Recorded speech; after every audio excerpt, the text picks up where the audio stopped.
Understanding time for a pit stop. Hello, everyone. Today, we're diving into a fascinating English phrase, time for a pit stop. This expression is widely used, but what does it really mean? Whether you're learning English as a second language or just love exploring idiomatic expressions, you're in the right place. Let's break it down together. The term pit stop originally comes from auto racing.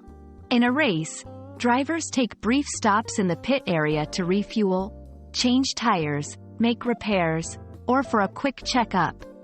These stops are essential for completing the race successfully but are meant to be as brief as possible. In everyday language, time for a pit stop has taken on a broader meaning. It metaphorically suggests taking a short break from an activity for a necessary task. This could be anything from stopping for a bathroom break during a road trip, taking a moment to grab a snack, or even pausing work for a quick rest. The essence of the phrase emphasizes the brevity and necessity of the break. 1. Road trips. We've been driving for hours. Time for a pit stop at the next rest area. 2. Work or study sessions. After 2 hours of focusing on this project, it's time for a pit stop. Let's grab a coffee. 3. Long meetings or conferences.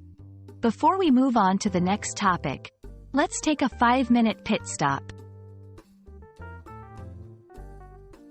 Using time for a pit stop is simple. It's best applied in casual conversations when suggesting a brief pause or break. It's a light-hearted way to acknowledge the need for a short respite without being too formal. Plus, it adds a touch of humor or camaraderie, especially when used in group settings or shared activities. And there you have it. Time for a pit stop is more than just a phrase from the racing world. It's a versatile expression for signaling the need for a quick break. We hope this video helps you understand and use this phrase in your everyday English conversations. Remember, learning a language is a journey, and sometimes we all need a little pit stop to keep going. Thanks for watching, and see you in the next video.